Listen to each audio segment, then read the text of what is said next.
Somos de la Facultad de Medicina. El tema que les vamos a hablar el día de hoy es cáncer de tiroides. El cáncer de tiroides es una enfermedad por la que se forman células malignas en los tejidos de las glándulas tiroidea. La tiroides es una glándula en la base de la garganta cerca de la tráquea. Tiene forma de mariposa que consiste con un lóbulo derecho y un lóbulo izquierdo. Etiología. Representa el 1% de todas las neoplasias malignas. Este cáncer de tiroides se encuentra entre los 10 primeros cánceres en el sexo femenino. Se dice que la población más vulnerable es entre la edad de 24 a 65 años. Esto depende que tuvo una exposición a radiaciones, deficiencia de yodo, enfermedades tiroideas previamente antes, por drogas y por factores genéticos que varía mucho entre estos. Fisiopatología. El carcinoma de la tiroides es la neoplasia endocrina más frecuente en el cáncer de tiroides. La cápsula de tejido conjuntivo denso que rodea la glándula emite tabiques y se divide en lobulillos, lo que a su vez están formados por folículos tiroideos, la cual es la unidad estructural de la glándula. Las células foliculares tienen a su cargo la producción de las hormonas tiroideas T3 y T4, que varían en su forma y su tamaño según el estado funcional de la glándula. En las preparaciones de la hematoxicilina y eosina, las células foliculares exhiben un citoplasma basófilo pálido y un núcleo esfenoidal con un nucleolo prominente o más. El aparato de Golgi es la ubicación supranuclear más importante. Método diagnóstico. Vamos a realizar pruebas de laboratorio como lo son tirotropina sérica, tiroxina libre, anticuerpos antiperoxidas, que estos van a tener escaso valor de diagnóstico diferencial de los nódulos. Vamos a observar niveles elevados de calcitoninas de la enfermedad Charcot-Marie-Tooth. También vamos a tratar con ultrasonidos, más formalmente como ecografía cervical de alta resolución, que esa será más exacta para el diagnóstico de nódulos tiroideos, características y tamaño, y guías para el PAF. También vamos a realizar PAF, que esa va a ser una prueba coste efectiva más importante para el estudio del nódulo solitario. Vamos a tener pruebas isotópicas, rayos X de tórax, que vamos a observar metastasis pulmonar o desviación traqueal. Y vamos a tener el TAC y el RMN, que el TAC significa tomografía axial computarizado y el RMN significa resolución magnética nuclear, en la cual vamos a ver la evolución global del carcinoma, que serían sospechas metastáticas. Les voy a explicar un poco sobre lo que son las manifestaciones clínicas o cuadro clínico. En el cáncer de tiroides, su manifestación, la más clara o la más perceptible, la que más se va a notar, va a ser un bulto en lo que es la glándula tiroides. ¿Esto por qué? Porque va a haber un crecimiento de tejido. Este crecimiento de tejido no se va a poder observar como tal en todos los pacientes, se va a notar en pacientes que ya han desarrollado bastante la enfermedad. Como les digo, la mayoría de los cánceres no van a producir ninguna sintomatología.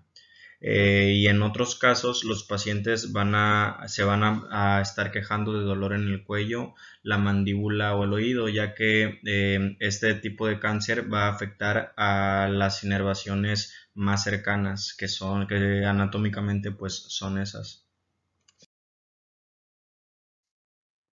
En el examen físico lo primero que vamos a encontrar, el primer signo es del cáncer de tiroides, es un bulto. Este bulto se refiere al bulto que hace el nódulo en la tiroides. Pues el examen más eficaz que puede hacer un médico con su paciente va a ser el examen del cuello. Prácticamente va a arrojar un dato más eficaz al momento de hacer un tacto, vaya, y se encuentra de mayor o con mayor rapidez el nódulo, porque hay veces cuando tú haces los laboratorios o las pruebas, salen negativas, pero pues el examen del cuello va a ser como que el más certero. En el examen del cuello vamos a encontrar, como les comentaba, un bulto o una masa en el cuello que algunas veces crece demasiado rápido. Hay otras veces en las cuales su crecimiento va a ser un poco más lento. Se va a notar un hinchazón en el cuello. El paciente va a tener problemas para deglutir, para hablar, tal vez hasta para respirar. Va a haber dolor en la parte frontal del cuello, que algunas veces alcanza hasta los oídos, por lo mismo de las inervaciones que todas están cercanas a ella. Eh, Vamos a notar una ronquera y cambios en la voz de la persona. Eh, También vamos a ver que el paciente, aparte de la dificultad para respirar y para hablar, notaremos una tos constante que no se va a deber a algún tipo de infección o resfriado.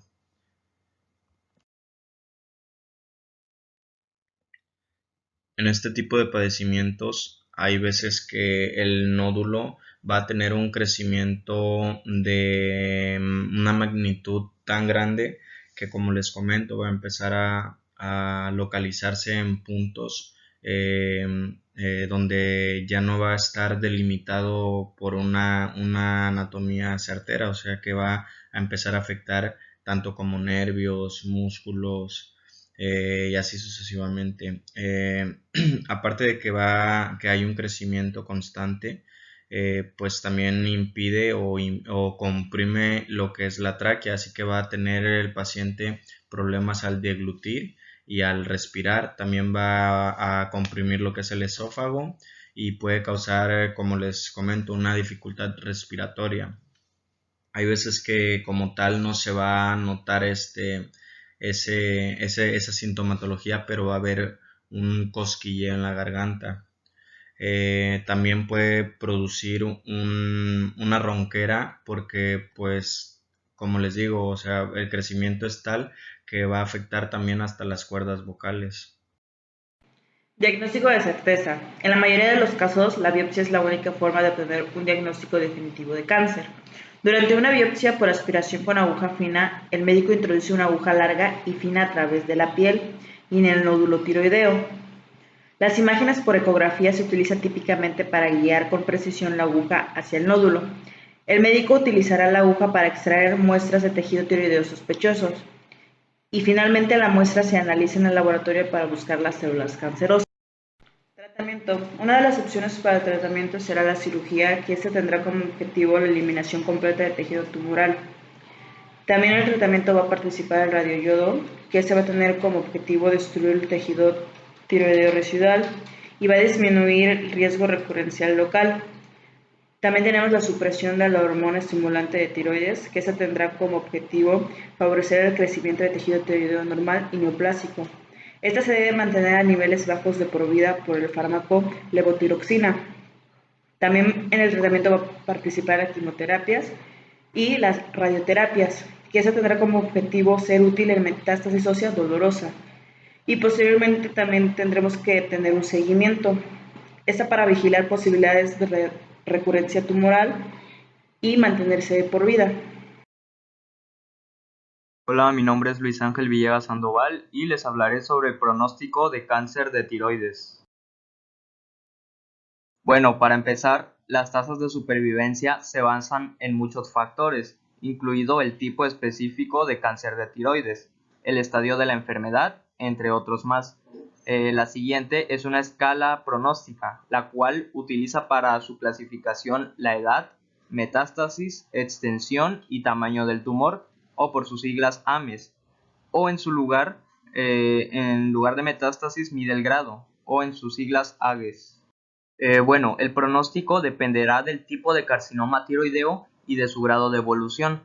La frecuencia del carcinoma papilar se dará en un 80% y el folicular en un 10%. Estos se agrupan de acuerdo a su estadificación. La estadificación se relaciona con la edad del paciente en el momento del diagnóstico. En En el estadio 1 tenemos que la mortalidad específica a los 5 años es del 0%. En el estadio 2 su mortalidad es del 1%. En el estadio 3 del 5% y en el estadio 4 del 77%. Este sistema de tumor ganglios linfáticos metástasis puede subestimar el riesgo de recurrencia y muerte en pacientes más jóvenes con enfermedad agresiva. Y recordemos que un resultado óptimo también depende de la terapia adecuada. La frecuencia del carcinoma medular va a ser del 5% y este es más agresivo que el papilar y el folicular. Puede invadir vasos linfáticos y sanguíneos y metastasizar hacia los pulmones, hígado y otras vísceras. Los carcinomas indiferenciados o anaplásicos se presentan en un 3% y estos tienen un mal pronóstico. La muerte por extensión local agresiva y enfermedad metastásica típicamente ocurre en un lapso de 6 a 36 meses. Estos tumores son muy resistentes a todas las terapias disponibles en la actualidad. Por último tenemos los misceláneos. Estos se presentan en el 1% de los casos. Por lo general aparecen pacientes con tiroiditis de Hashimoto de larga evolución, que esta es una afección causada por una reacción del sistema inmunitario contra la glándula tiroides.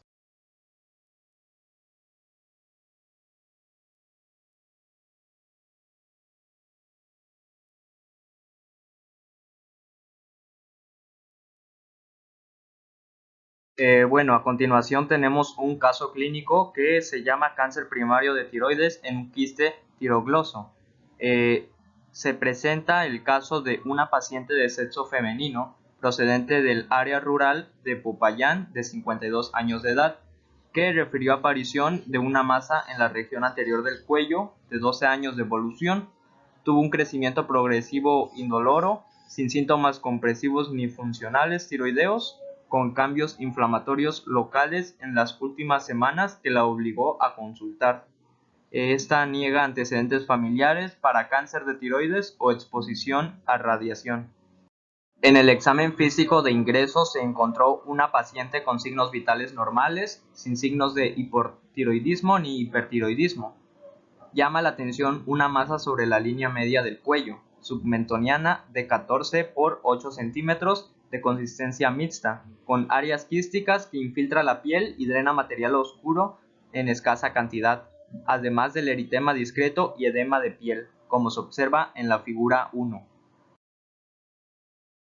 La punción aspiración con aguja fina de la lesión fue informada como cáncer papilar de tiroides y de la adenopatía fue positiva para malignidad. La tomografía computarizada de cuello, además de la masa mencionada y de la adenopatía yugular, permitió observar la glándula tiroides en situación normal y sin relación con el tumor. La paciente fue sometida a una operación de Sistrum, que incluyó una elipse de la piel comprometida con disección ganglionar y tiroidectomía total. Finalmente, el estudio de anatomía patológica demostró un carcinoma papilar primario del quiste tirogloso, con compromiso de piel y compromiso ganglionar. La glándula tiroides era histológicamente normal. El tratamiento se complementó con una dosis terapéutica de yodo 131, 4 semanas después, y terapia hormonal a dosis supresivas. En conclusión tenemos que la migración progresiva y descendente del primordio glandular tiroideo a lo largo de la línea media del cuello va a originar el conducto tirogloso. A lo largo de este trayecto pueden persistir remanentes del tejido tiroideo, que finalmente van a dar origen al quiste. Este quiste representa la patología congénita más frecuente de la línea media de la población pediátrica, y en una proporción mucho menor lo podemos encontrar en adultos, en un 28%. Para los pacientes con enfermedad avanzada, con compromiso extracapsular, ganglionar documentado o a distancia, es razonable la práctica de tiroidectomía total, disección ganglionar, yodoterapia y terapia hormonal de supresión. Eso sería todo por parte del equipo. Muchas gracias.